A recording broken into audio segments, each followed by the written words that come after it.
Welcome to Empowered by Iron, a podcast for female strength athletes by female strength athletes. We are your hosts, Kristen Lander from Fiercely Fueled Nutrition Coaching and Mary Morton, PhD candidate and weightlifter. Together, we are Empowered by Iron.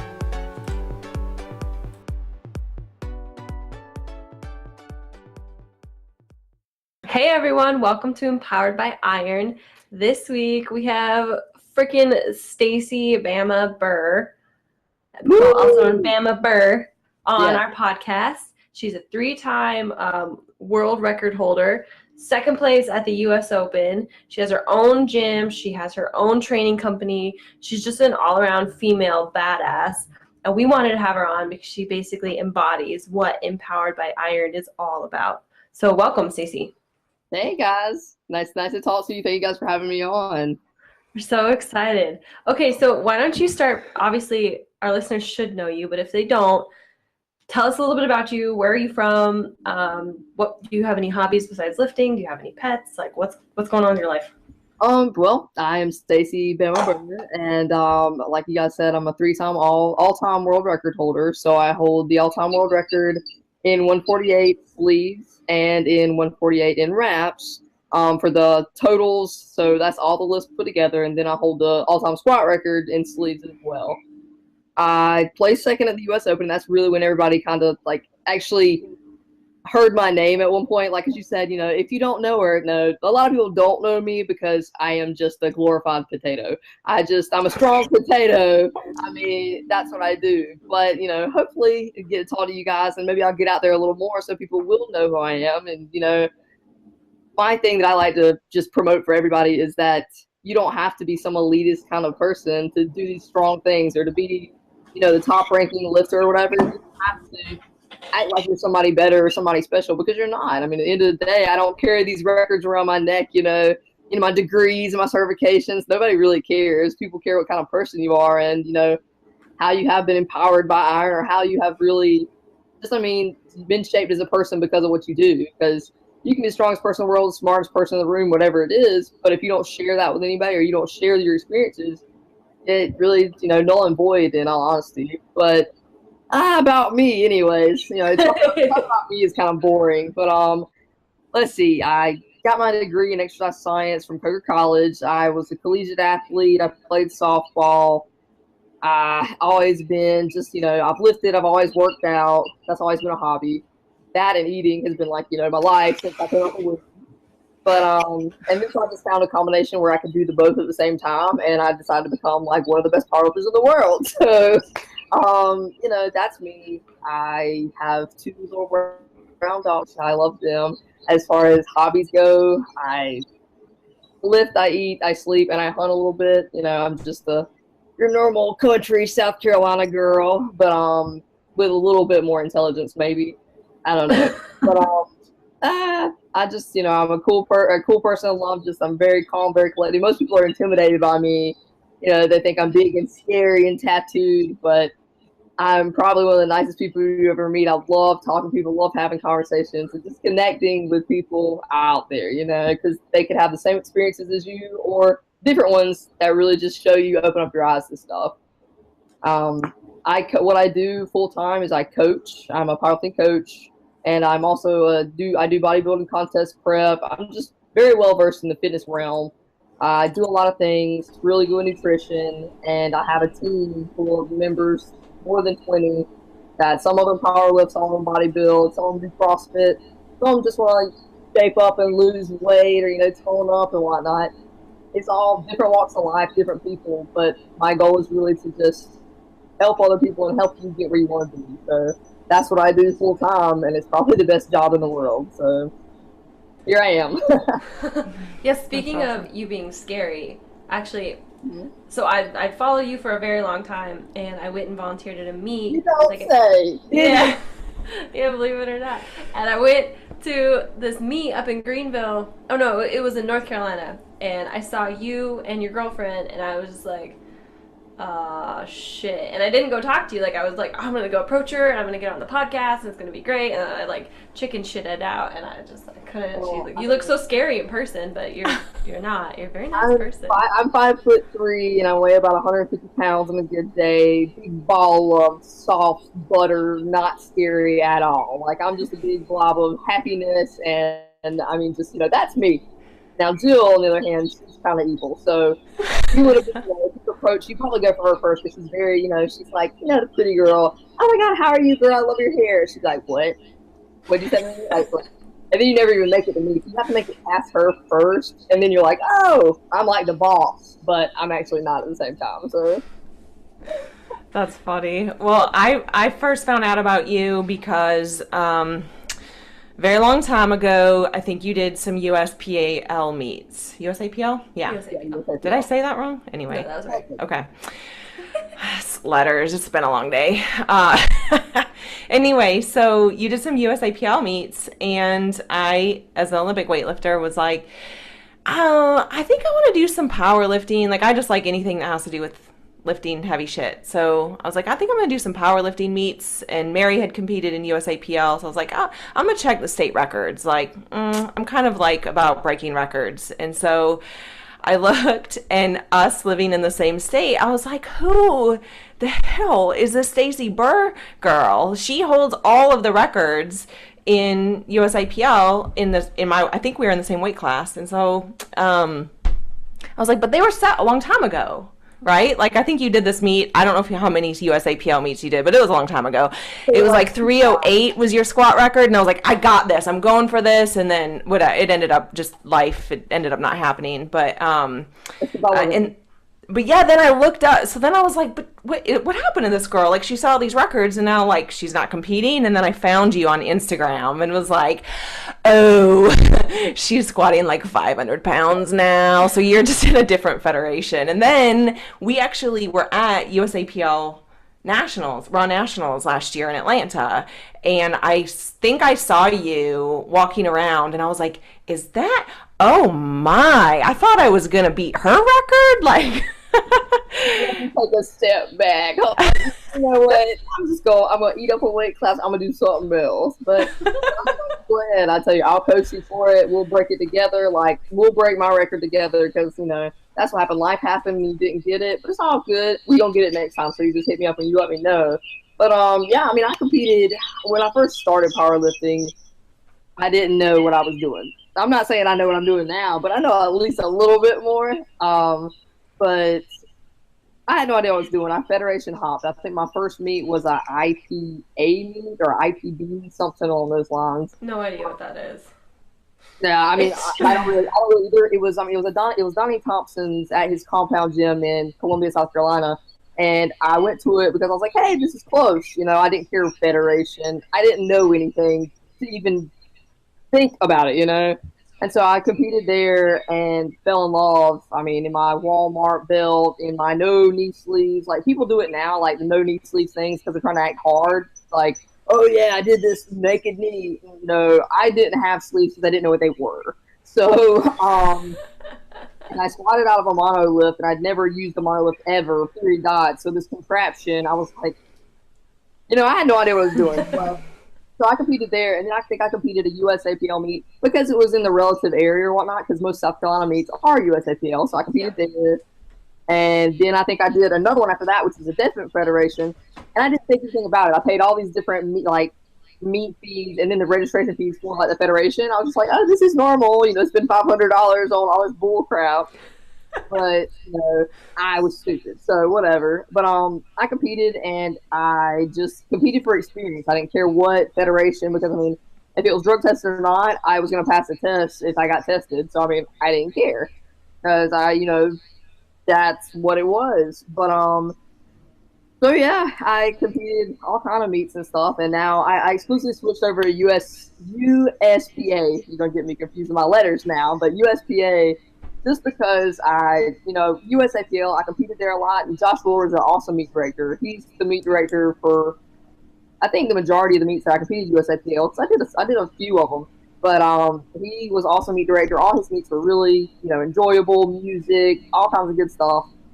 But, other USAPL meets, it's, basically like going to church. And I go to church every Sunday. I don't need more church. This is the time whenever I can get aggressive and I can get mean or I can yell. And I don't need to feel like I'm in the library or in church. So, that's how I get in my zone. And USAPL a lot of times frowns on that. So here I am. And also with USAPL bench, like, your feet have to be flat, your head can't come up. And so for powerlifting in general, as umbrella, your goal is to lift the most weight as possible.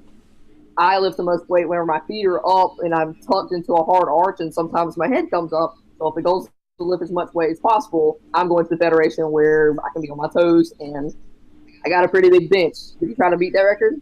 No, I saw that and was like, yeah, no, we're not going for that. Yeah, I mean, if you want to beat that record too, you just let me know. Like, I'll warm it up. You got it.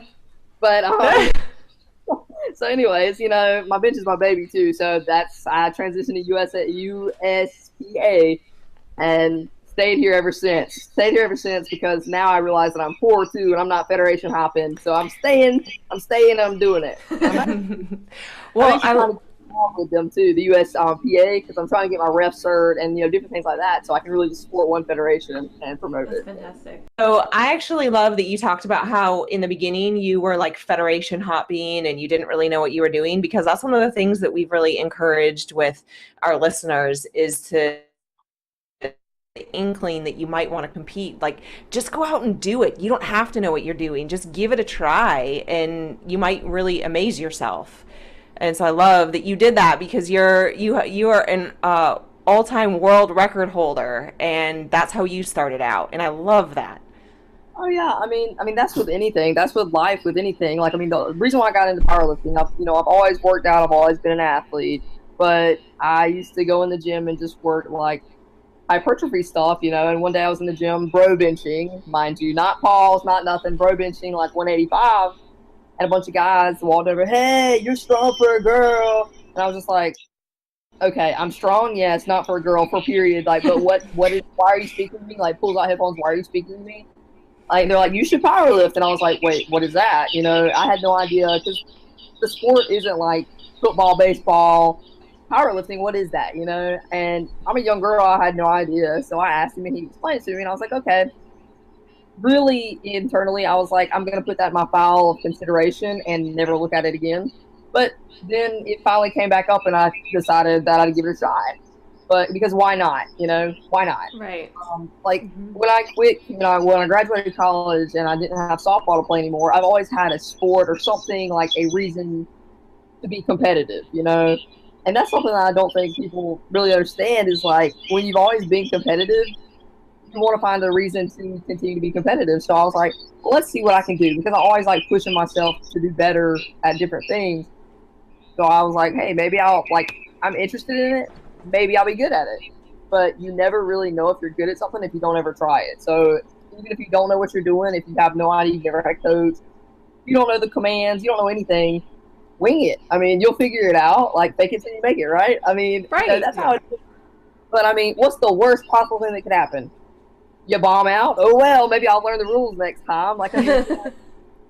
But I guess if you bomb out on squats because you squat high, guess what? You'll never miss a squat. You'll never squat high again, guaranteed. Right. People. There's no reason to ever be scared. Like, there's no reason to ever be scared of anything, because I don't have any experience. So when you got hired for this job, you probably had no experience for it, but you were like, oh yeah, I'm really gonna do great. And just wing it. The worst thing that can happen is, it's not going to change your life or alter your life drastically if something bad happens, if you go for something and it doesn't work. But the worst thing you can do is just 10 years down the road, you're looking and you're like, man, I wish I would have powerlifted, or I wish I would have chased that dream. And now you're old and decrepit, so you can't do it. So, it sucks to suck, Just, especially while you're young too. Anybody that's younger. I've advocated, like, anybody that wants to compete, always do it. Go for it.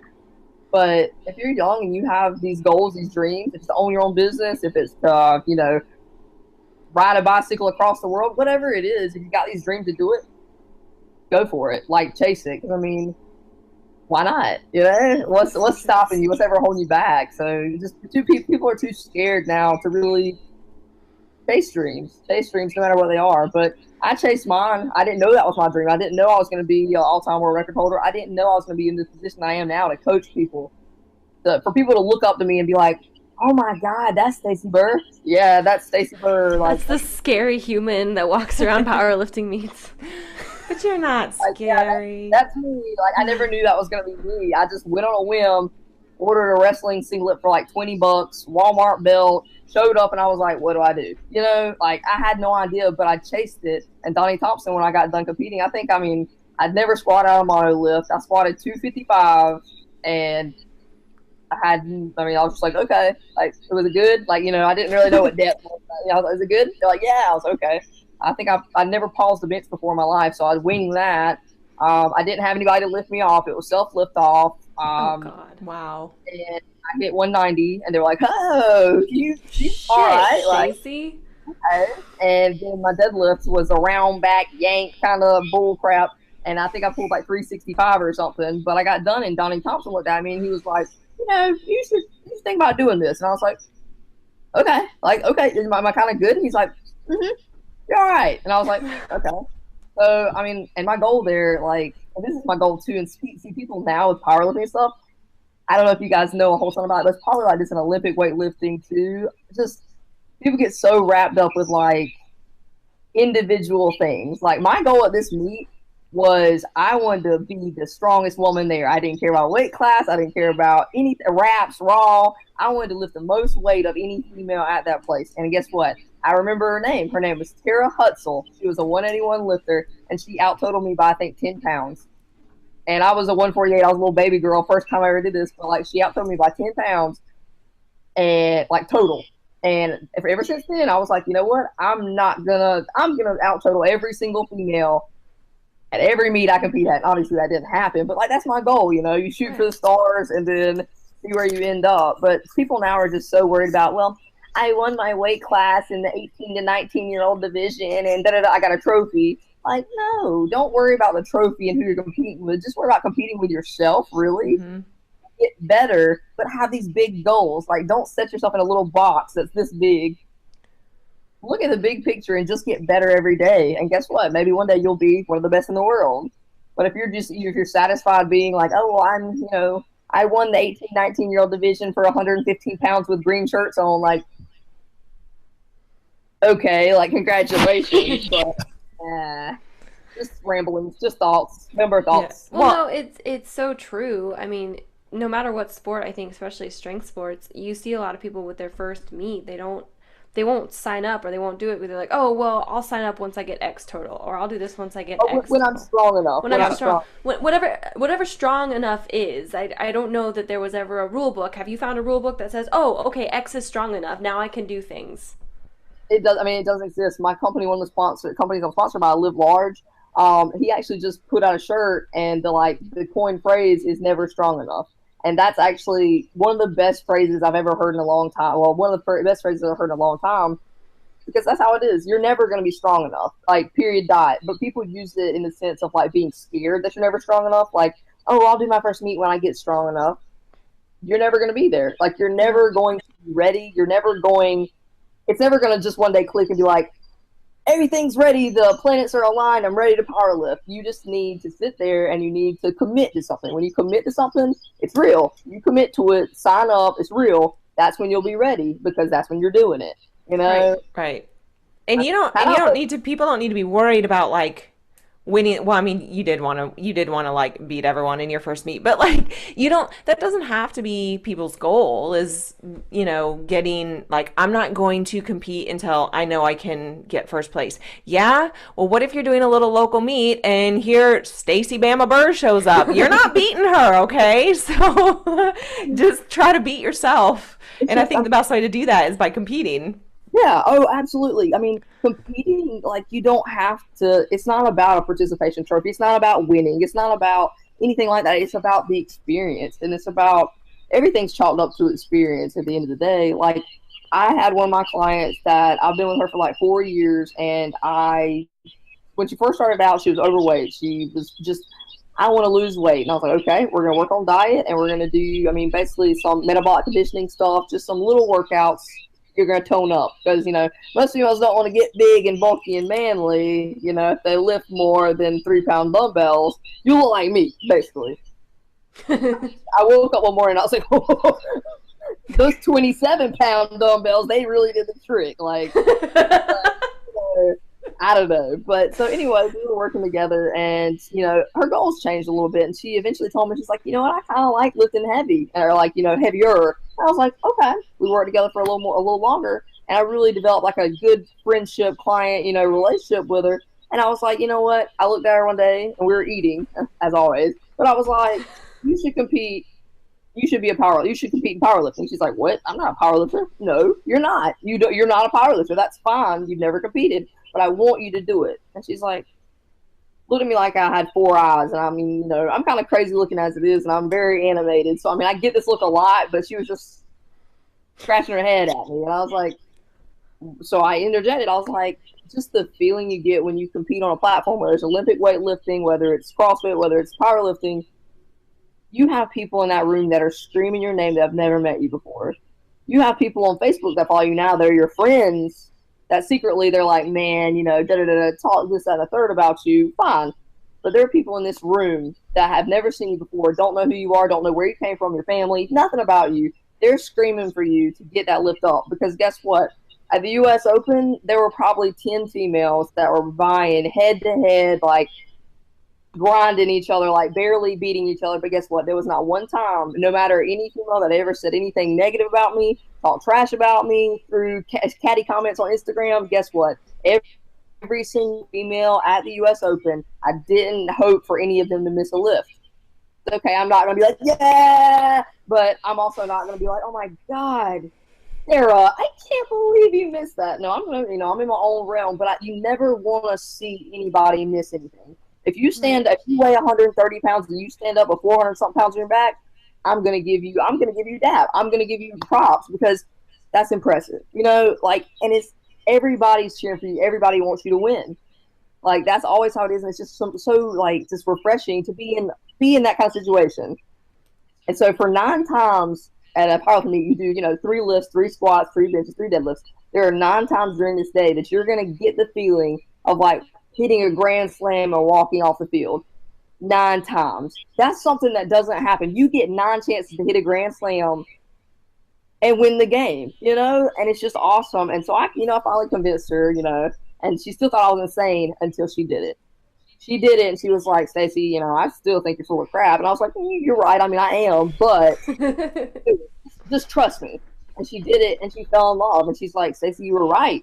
I love it when people tell me that. Yeah, and I'm like, oh, really? Yeah, tell me more. Was I really right? Because I didn't think I was. Like, you know you're right, but you have to just let it come to surface. So finally, she's like, you're right. And I was like, mm-hmm. And she's like, I felt like I belonged. And I was like, whew, hit me my feelings. She used to be overweight, and she's always had this, like, fat girl complex, I say. Mm-hmm. She's always felt like she doesn't belong. She's different than everybody. Like, people look at her different. But she's like, I belonged. And I was like, yeah, you did. She's like, everybody wanted me to do well. And she was like, did exceptional in like her, class or whatever. She did exceptional. And everybody's like, wow, you're so strong. And she's like, I never knew I was strong. I never thought I was strong. I didn't think that I was. And I was like, well, ta-da, like, I work magic. But it's just, it's just awesome. It's really awesome the way you feel. And just that's what it means to be empowered. And that's what it means. When you wrap your hands around an unforgiving barbell, people just see, working in the gym or working out. They don't see what it actually means on the inside, internally. Like, that's an accomplishment for you to be able to do something that you couldn't do. And it's not about winning. It's not about cutting weight and getting a higher Wilks or whatever it is. It's about, honestly, at the most basic sense, just getting out there and feeling like you belong. And really feeling appreciated, and confident in yourself. Yeah.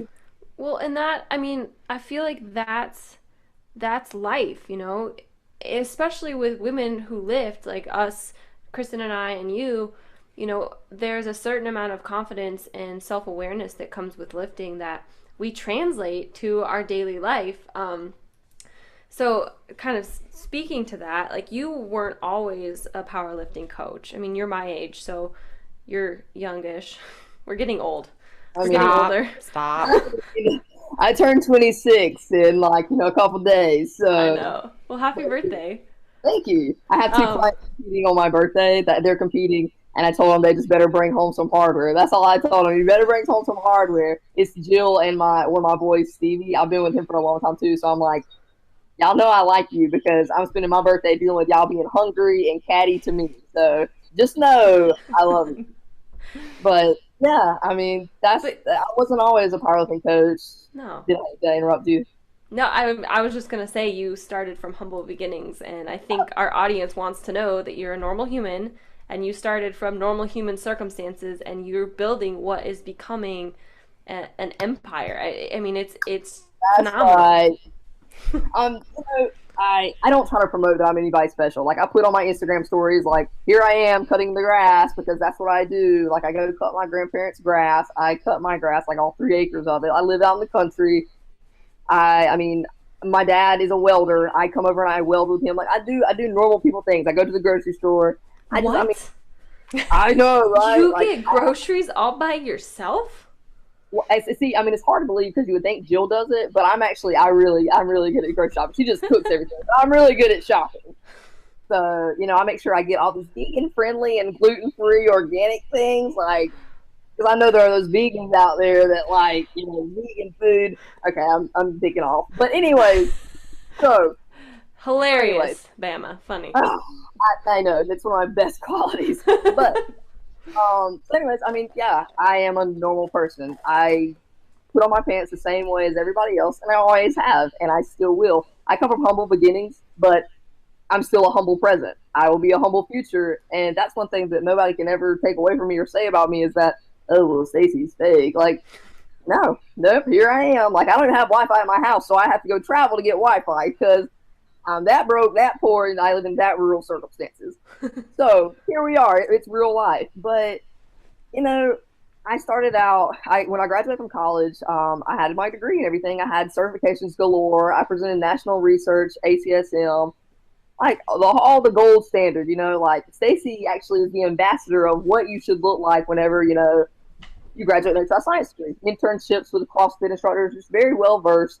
So you go to get a job and you live in rural South Carolina, there aren't any jobs for you. It's like, oh, well, you can still personal train, which is what you did before you had a degree, before you knew what you were doing. Like, that's what you've been doing for years, I got certified in 2000. Wait, we can't hear you anymore. Whatever you just did, we can't hear you. How about now? There, better. Okay. But so I got certified as a personal trainer in 2013 as a side hustle to make money while I was in college. And, I was personal training. That wasn't what I wanted to do. I thought I wanted to be like a softball coach or like teach and stuff. And then I realized I couldn't stand kids. That's a whole different, I didn't end up at the physical education around peeing on the floor. And I was like, yeah, count me out. Like, count me out. I can't do this because I also found out that you can't just yell at a kid and be like, drop and give me 100 push-ups. Apparently that's like child abuse or something. I don't know. Yeah, that's frowned upon. I decided that might not be the best ticket for me, so I pursued, exercise science. So anyways, I got my personal training certification, so I was like, why not? And my first group of clients, I had them, they were female, like it was a group of them, so I was like, group training with Stacy. But we did like high knees and like glute kickbacks, all kind of fun stuff. But one of the check-ins that I had with one of my clients, it was probably 3 months into like after I got certified. Because when I got certified as a personal trainer, I was terrified. Like I was like so scared. I was like, I don't know what I'm doing. I know what it says out the book, but I've never actually experienced it and done it, And I've got these old people that are supposed to tell, like, I'm supposed to tell them, hey, this is how you work out. I'm like 12 years old. Why are you going to listen to me? Like, I mean, I was still in college, but, I gritted and bear it. I winged it. So faked it till I made it. But, so anyways, how I fell in love is like I had a client, and she's not like my best client or like the best story in the world or anything. But this is where I really realized this is what I was supposed to do. We had these check-ins every month. You get on a scale. I write out your weight. We talk about it, blah, blah, blah. She got on the scale, and I looked at it, and I was like, oh, okay. She made progress. I wrote it down. Boom. And I was excited. I look at her, and she's like crying. I'm like, They didn't tell me how to handle this in training class. Like that, the book doesn't say how to, like, 'cause I'm bad with emotions anyway. I'll pet you and be like, oh, you're gonna be okay. You know, I don't know what's wrong with her. I'm like, she lost weight. And so she looks at me as crying. I'm not talking about like little tears. We're talking about, you know, when women cry, it's like ugly bawling crying. She's crying. I'm like, what? She wraps her arms around me and gives me a giant hug. And I'm still like, what's wrong? She's like, Stacy, and this is where it hit me, dude. It hit me deep in the field. She said, Stacy, this is the first time I've been under 200 pounds since I can remember. And I lost it. I'm crying down too. I'm like, okay, yeah, we're good, you know, because I'm just a big giant teddy bear, and I have so many emotions. I love people. And that was when I realized, I was like, I've never wanted kids. I don't like kids. I think they're heathens and they're parasites and just, anyways. But if I ever had children and, you know, they told me they got accepted to college or something like that, like, I feel like that's how parents feel whenever they, you know, are so super proud. I was so proud of her in that moment. I was just like, filled with it. Like, that was like, this is what I want to do the rest of my life. I don't even know why I went to college. This is what I want to do the rest of my life, is I want to help people. I want to help people, and I want them to experience this, because she then developed a sense of confidence that I'd never seen in this chick before. Like, she was just this little quiet, mousy girl. Just, you know, she looked down, one of those girls that looks down every time that, you know, you talk to her and stuff. After that, she came in, and when she came in the gym, she was smiling. She looked dead at me, eye contact all the time. And so for me to have helped facilitate that sealed the deal for me. And I knew I was supposed to help people. So flashback, when I finally graduated from college, I couldn't find a job. What am I supposed to do? Talk to my dad. You know, I come from, you know, pretty blue collar family or whatever. We worked. They've always worked. Never had a ton of money. I never went without, but just not like, you know, I don't live in a mansion. But so anyways, I talked to Dad, and I was like, what do I do, Dad? And he's like, Stacey, you need health insurance, you need benefits, you need that kind of stuff. He's like, just find a job. And I'm like, okay. Applied for everything. I'm telling you, I applied, after I graduated from college, I applied to Taco Bell, I applied to Burger King, I applied to Pizza Hut, I applied to all these little EDB places, not knocking on anybody, but with my degree, I applied to them just so I could have a steady income. I got declined for all of them because I had a degree. I was overqualified. So I'm not kidding, but I finally applied for a job at Frito-Lay, and I interviewed them, and they interviewed me. And once I get an interview, slam dunk, I'm good. Like, you could put me in an interview to be a rocket scientist, and I'm probably going to let you, like, I'm always know I don't know what I'm doing, but I'm going to figure out how to do it. Like, I don't know what I'm doing right now, but I'll figure it out. And they'll probably hire me. But I believe it. I mean, I have a way. But anyway, so I got the job. I've never done anything like that, but it was so physical. I'm not trying to, like, and I work out a lot. It was so physical. I drove an hour and a half from my house to my route, unpaid, every day to work, and then I had to come home. So that's 3 hours drive time every day with my degree, with all my certifications, my personal training stuff. Like, might as well wear it around my neck because it's irrelevant at this point, you know. I'm just going to work, and I'm getting a check, and I'm paying bills. And one day I started crying because, like, I worked over 60 hours a week, and I couldn't save any money because I'm spending so much money in gas and getting oil changes and stuff because I'm driving. I just wanted to work down, and I was like, I'm not doing what I love, you know? And, like, people are like, what are you talking about? You're making money. Well, I'm not really making money, but I'm making decent money. But I went to school for this. This is what I knew years ago I wanted to do, and I'm not doing it. I'm sitting here. I've got job security because I'm basically setting these traps. I work for Frito-Lay, so I put up these potato chips and stuff. So all my clients go by and eat it and stay fat. I have job security. Like, so I mean, you know, from a business standpoint, I'm doing it, you know, but not really in real life. I'm just doing a pointless job that is mindless. I'm not helping anyone. And so finally they abused me enough, and just, you know, I was a good worker. They abused me enough where finally I was just like, I quit. And they're like, whoa, what? Like, because, you know, you normally go through the 2 weeks notice, all this stuff. But like a good client, like a good person. Nah. I was like, I quit. And I was like, unless you can fix X, Y, Z, this, that, and the third, I was like, I quit. And they're like, okay. So I was like, I mean, I quit. I just up and quit. I told my grandma first, because I told my grandma and my dad before I did it, because I don't make any rash decisions, because I can get a little bit heated, and I can make, you know, bad decisions, but we all can if we get, you know, in our feelings too much. so I told my dad. My dad's like, no, Stacy, don't quit. He's like, you need that insurance. You need those benefits. And I was like, okay, Dad. I put that in my files for consideration. And then I talked to my grandma. And my grandma is a little old Southern woman. She's about 100 years old. I call her Moses. I call her Grandma Moses. Like we're BFFs. But I talked to her and I was like, Grandma, I told her what happened. And I told her how they were treating me. And she's like, baby, quit. And I was like, what? She's like, quit. She's like, they're doing you dirty. You better quit. You should have quit months ago. And I said, done. I was like, consider it done. So I quit. And Dad's like, probably not the best idea, Stacy, but you know what? He's like, I support you 100%. You'll find a way. And I was like, you're right. Like, you'll find a way. Because my dad's always told me, like, part of the reason why I am how I am is because of my dad. My dad and my grandparents, like, they've always told me, no matter what you do it 100%. They've always told me, it doesn't matter what you're doing. If you're flipping burgers, you better make some gourmet burgers. So if Burger King had hired me, let me tell you, y'all probably would have been on Burger King for a little while because you'd be like, man, I got to go get that. But I don't know, you're vegan, so maybe not. I got a pretty good veggie burger. I probably could have got a salad. Maybe a salad. For the lady, a salad. But anyway, so that's that. And I quit, and I just decided, like, I've been personal training still, but it was just very limited because I didn't have the time. And I'd get off work from Frito-Lay, go to the gym in Darlington and train a client. Then I'd drive 30 minutes to the next place because I'd train at different places. I drive to Hartsville, train clients. Then I'd finally get home and I'd train. Wow. And so it's like 12 o'clock at night. I'm getting up at 3 o'clock to go to work. It just didn't work, you know? So I had something here. I had my training company, like my personal training clients. And I had a couple people that I power trained or whatever just because I did it. They wanted to do it. But I started very little. And I just decided I'm not the type of person that is really like, I don't ask for handouts. I've never asked for a handout. I think ever, really, honestly. But I'd rather sit on my floor and eat ramen noodles than to ask my dad or my grandparents or anybody for money. Like, I'd rather sit on the floor, not have, and just figure out a way to make it, than to ask for somebody to just give me a handout. Because, if I ask my dad, hey, Dad, can you pay my rent this month? He'd be like, oh, for sure. Without a doubt, but it's the principle of the situation. Mm-hmm.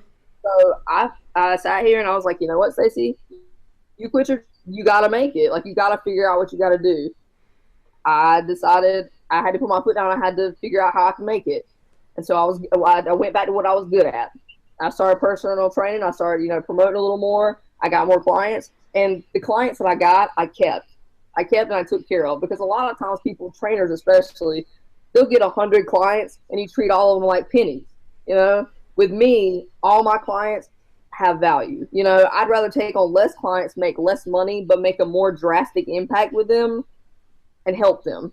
And so for me, it's always been quality over quantity, and it pays off. Like, in the short game, it doesn't, no, but in the long game, it does, because you put so much time and effort behind every client that you've got good people that really support you and help you. And I like, the people that I have now, the ones that I've had for a long time, they would honestly, at the drop of a hat, they would do anything for me. If I needed equipment moved, if I needed anything, hey, I'd call them. They'd be like, I'll be there in 5 minutes. Like, it's just that, and like, you take good care of people and good things happen for you. But I built it from the ground up, and I decided I personal trained underneath in a different, like, with a gym that's local, a commercial gym, for a long time. Mm-hmm. And then finally, they got tired of me because they never really liked me in the first place. Ooh, I can't wait to put this on live somewhere so it's actually in spoken. They never liked me in the first place, and I knew that, but I always dotted my I's and crossed my T's, so nobody could ever complain. But I trained there, and, I deadlift, and I've always been aggressive. I've always been aggressive since day one, USAPL, IPD, whatever I did.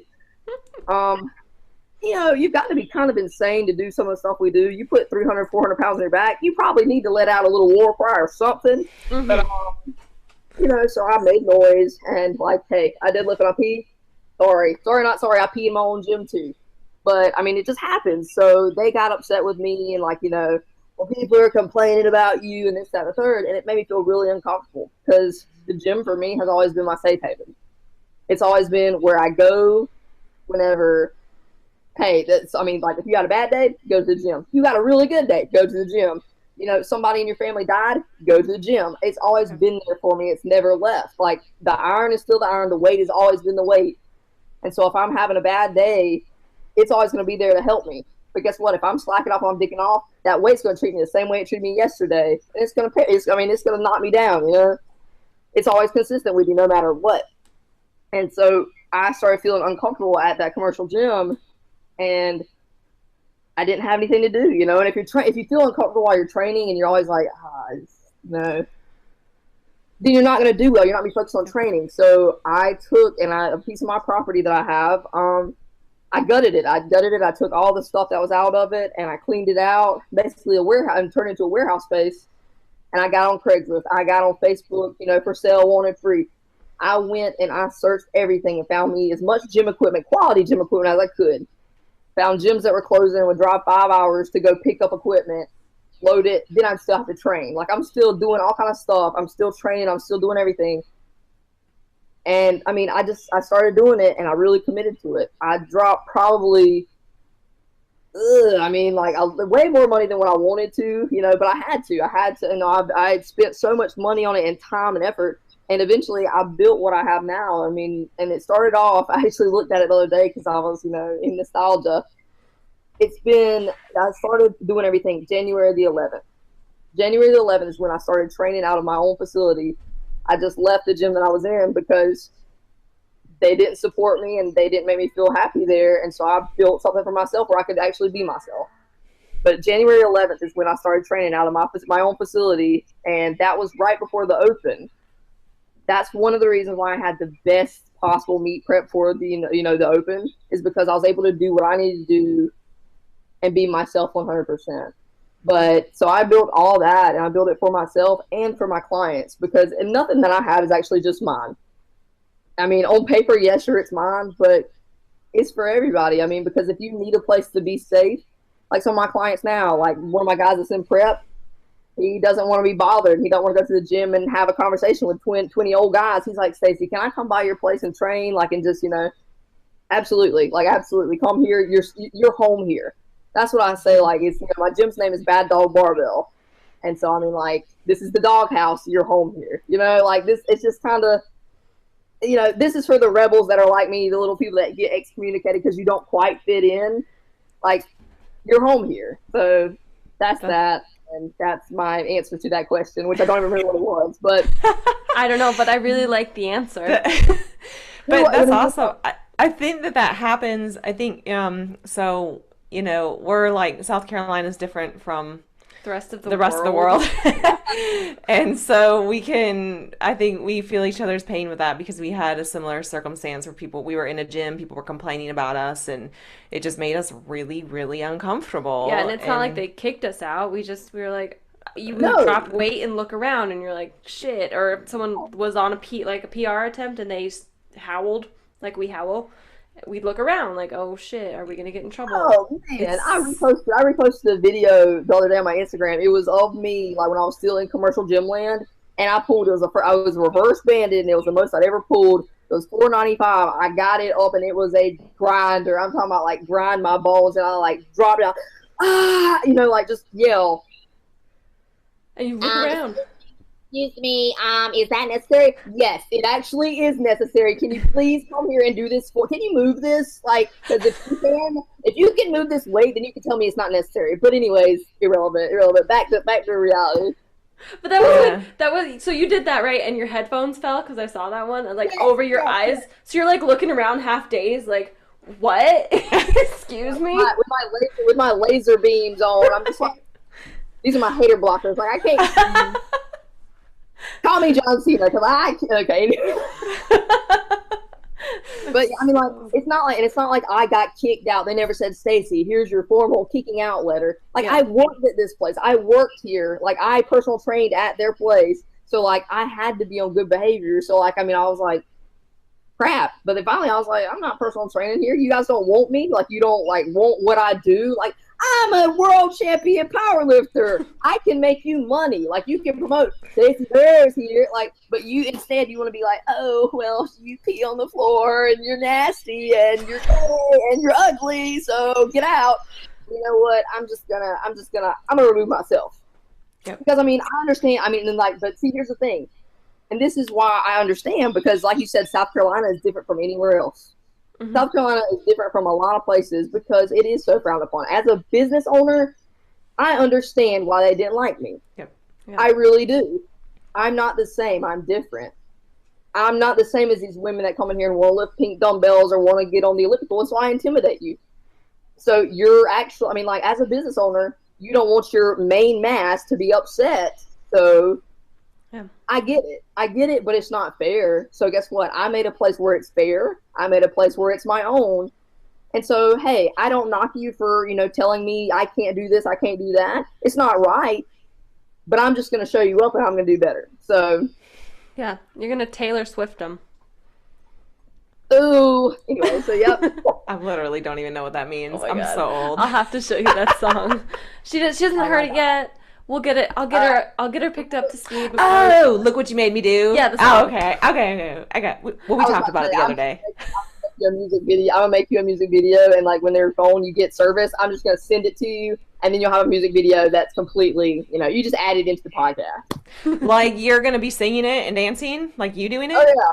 I love. Yeah. Beautiful. Please send me that. That would make me happy. I'll watch it before every time I lift. Okay. And you just remember. So that's exactly, we feel your pain because that's exactly what happened to us. Like, we totally understand why they did it. We understand everything, and it sucks because they could have made a lot of money off of us. But Yeah. at the end of the day, it's whatever. Yeah, Hey, we found each other, so let's do this. Like that's right. That's right. So, Empowered by Iron, the podcast, we were both like, what question What do are we wanna talking ask about? next? So, Empowered by Iron, the podcast, is all about how powerlifting or weightlifting or whatever you do has made you not just physically strong, but mentally strong. And you emulate that. I mean, it's very obvious, and we want to recognize you for that. I am that. Like, You emulate. I've got my education. I know my vocabulary. So now, kind of knowing where you are now, knowing that you have this business, this empire you're building, knowing that you have the support system that you do, your family, your girlfriend, your clients, like all these things. What do you wish Stacy 5-6 years ago knew that you know now? Like, what advice could you give Stacy before she became this international sensation? well, something like that. I mean, honestly, like, I wouldn't change anything. I wouldn't change anything that's made me how I am today. Like, I've gone through a lot of stuff. I wouldn't change anything about myself and how I've gotten here because it's part of my journey. But for younger lifters or for anything, what I do wish I knew was to stay stupid but stay smart at the same time. And I know that's contradictory, but you have to be a little bit insane or just have a little drop of stupid in you to think that one day you're going to be the best in the world. Because that's so far-fetched when you actually think about it. Like, I'm going to be the best female powerlifter in the world.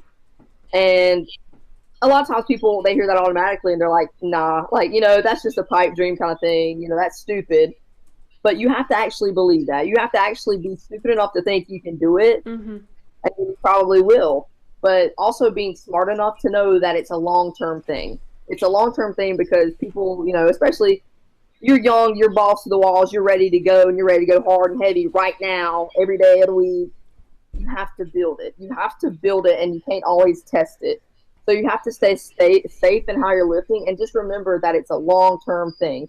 Yeah, sure, like, the goal is, I want to be the best female powerlifter in the world, but I had to wait for my time, and I had to actually put in the work first before I could be the best female powerlifter in the world, So you have to be a little bit stupid, but it has to be followed up with smart.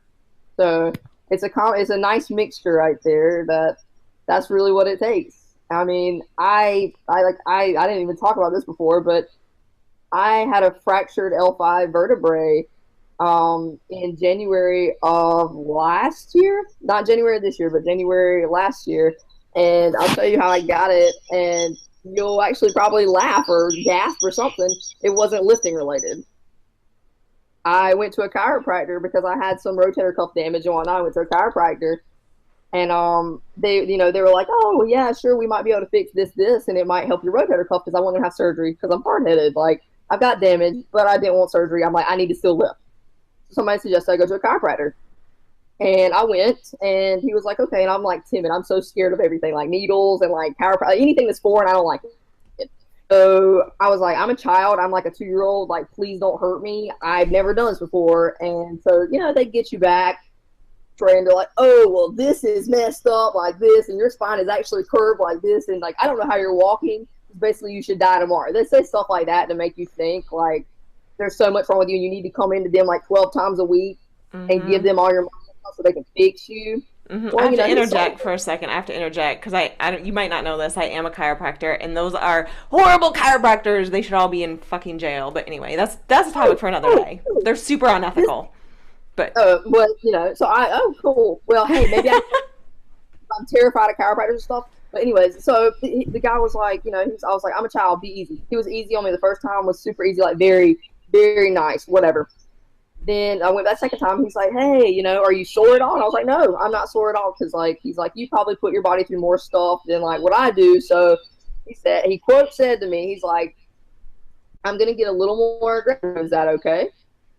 If you need to do that, I said, whatever you need to do. I said, he sold me. He's like, I'll make you bigger, faster, stronger kind of thing if I fix you. Okay.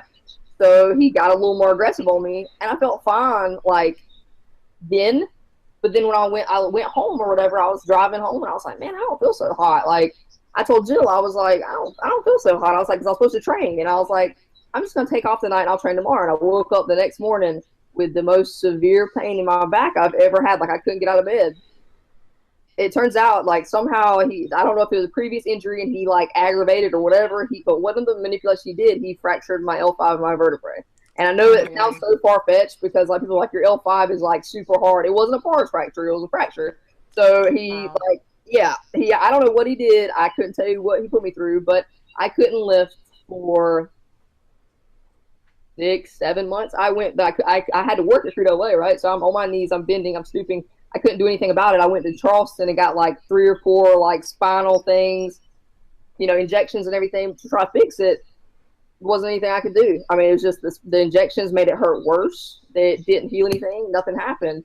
And I took off lifting. I thought I was never going to lift again. And I cried probably every night. I'm not going to lie to anybody. I cried probably every night.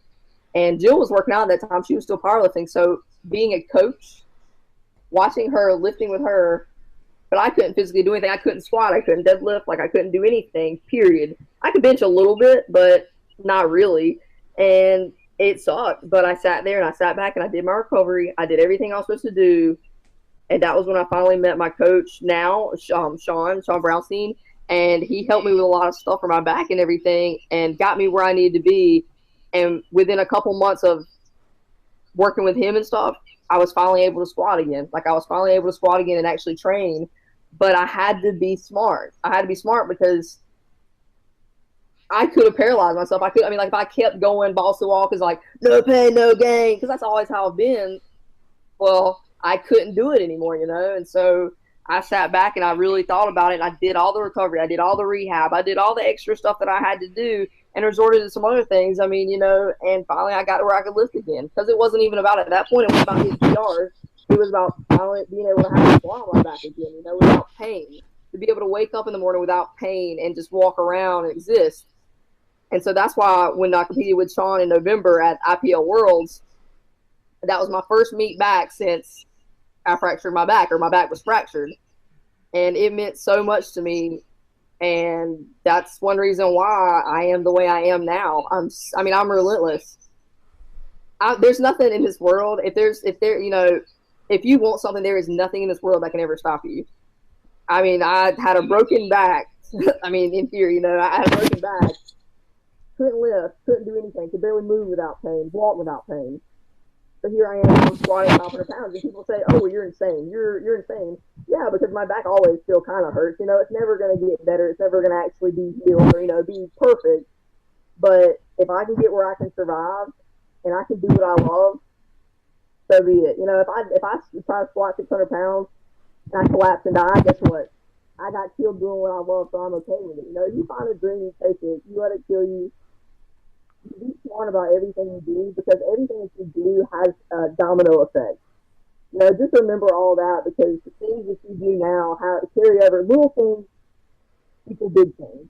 So the little things that I did when I had to do what I had to do, that's why that's why I'm going to be the best in the world, because there's nobody else out there. And I know that, people, oh, nobody works like me, nobody trains like me, but there's nobody else in the world that really, honestly, can say quite exactly like the same thing as me. And I mean, sure, everybody has all their stories, everybody has all their stuff, and there's similar situations. But this is why people like me are different. This is why people like me, that it's not about money. It's not about money with the training company. It's not about money with, winning the open. It's not about any of that. It's about doing what you love and really coming back from adversity. Like, I've had this quote on my wall since I was 9 years old. I had this quote on my wall. It said, I've never known anybody to accomplish anything without overcoming adversity. I've had it on my wall since I was 9 years old. And it's a football quote, but I'll mind you that it's the truth, and it's been true ever since. So just also that could be a message to new lifters. You're going to go through some crap, but it's going to matter how you handle it. That's going to be, your response is everything. Because if you, say you're too scared to do a meet, guess what? Your response to that, if you never do it, you're never going to know. If something bad happens to you, like say somebody in your family dies or passes away, you handle that grief in a way that it's going to better you. You go in the gym, you put 500 pounds on your back, feel better. Because guess what? For about 30 seconds, life's going to make sense, because all you're worried about is that weight on your back. And people get so wrapped up in all this other stuff, but it's all just, the iron is the gym is my safe haven. The gym is everything to me. Not just powerlifting, not just weightlifting, not just bodybuilding, none of that. It's all the same thing. It's all the same, because it all makes you who you are. It molds you into the person that you're supposed to be, whether you like it or not. So, well, and to that tune, so with you being at the top now, and anyone who's ever been at the top knows, you're gonna end up with some people saying some shit about you, some haters or whatever. And and I know that that's happened to you. I mean, you're just like everyone else has been at the top in that aspect. How do you deal with that? I say, like when I first started getting like the hate and whatnot, really honestly, it was when I started being relevant. Like when you're a nobody cares. Like right. Nobody cares anything. But when you're relevant, people are like, oh, she looks like a man. I bet she runs a gram of test a week.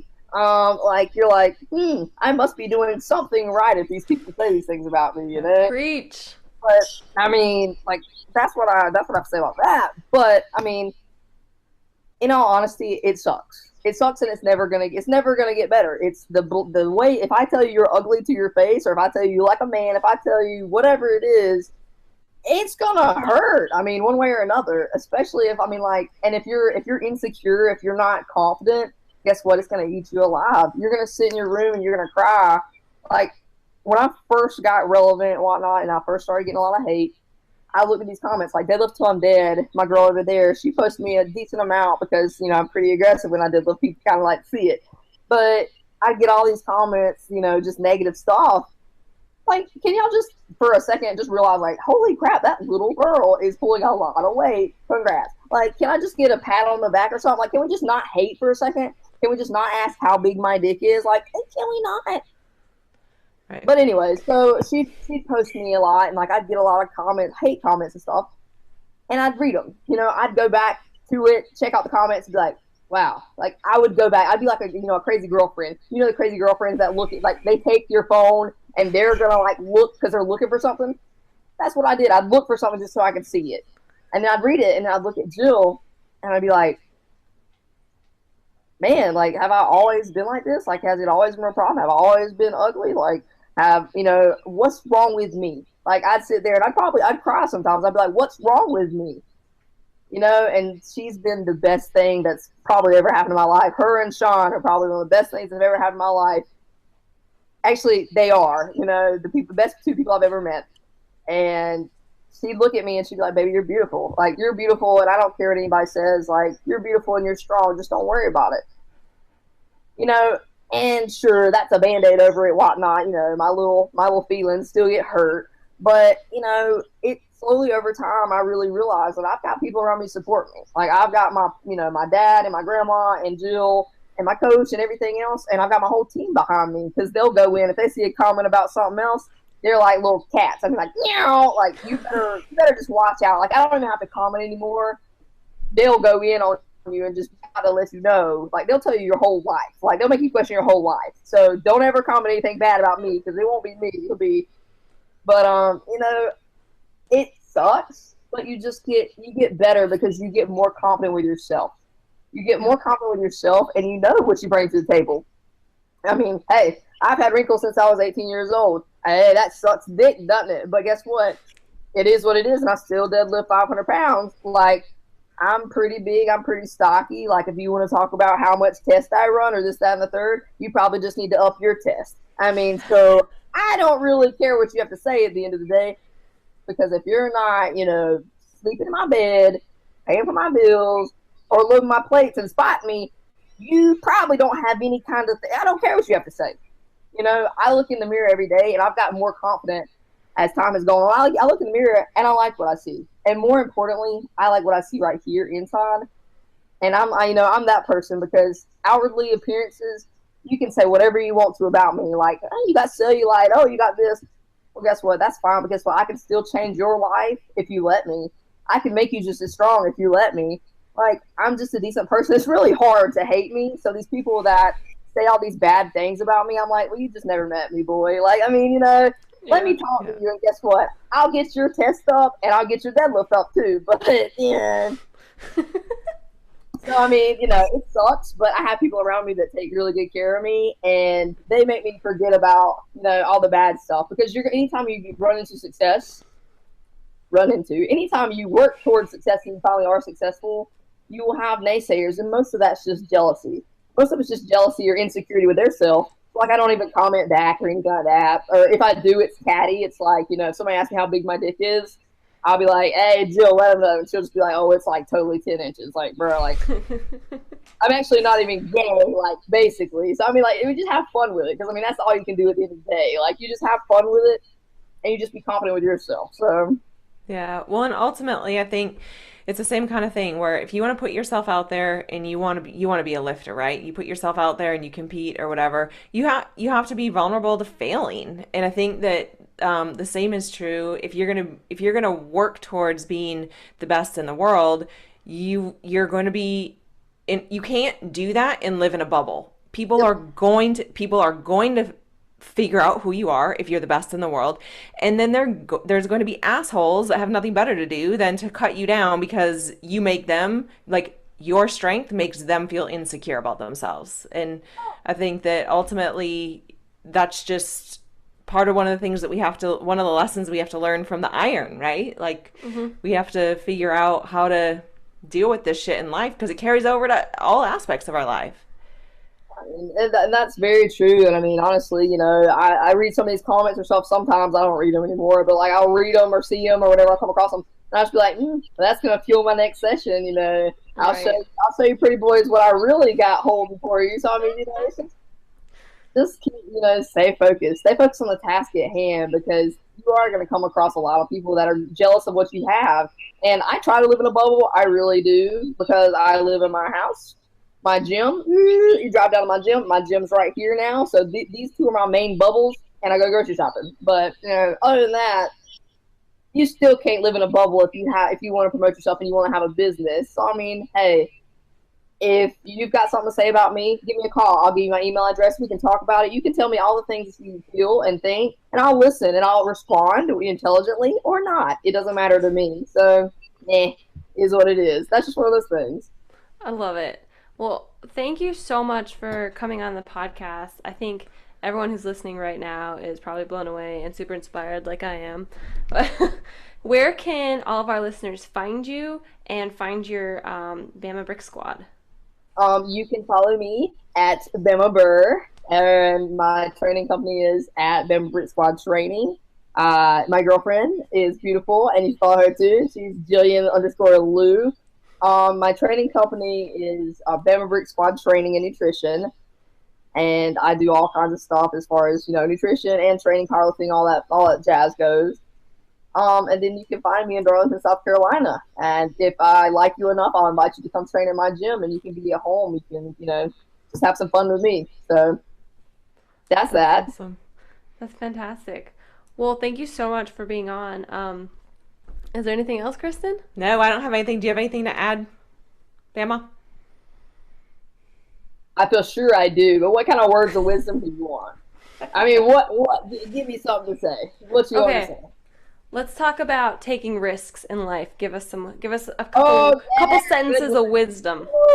Take us home. Take us home. All right. So, if you don't take any risk in life, you'll never get anywhere.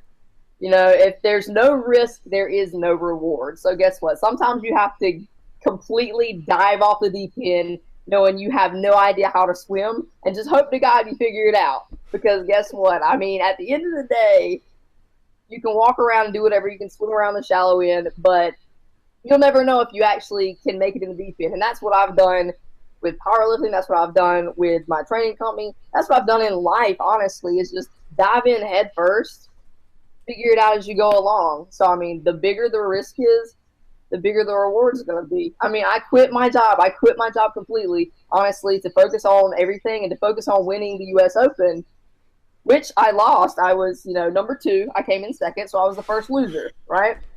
I didn't do my job. I didn't do my job. My job was to win. My job was to go and to win. And I came in second. But I took a really big risk quitting my job and doing that. And here we are. I mean, I still made it. I still made it. So even if you fail, you're still on the right track. So just don't be afraid to fail. Don't be afraid to take risks. And don't be afraid to go get what's yours when you see me at the 2018 current U.S. Open. I expect you guys all be tuning in, so just, Obviously. Obviously. That's all I got. Well, that's Wisdom with Bama. All right, guys, we will catch you next week. Bye.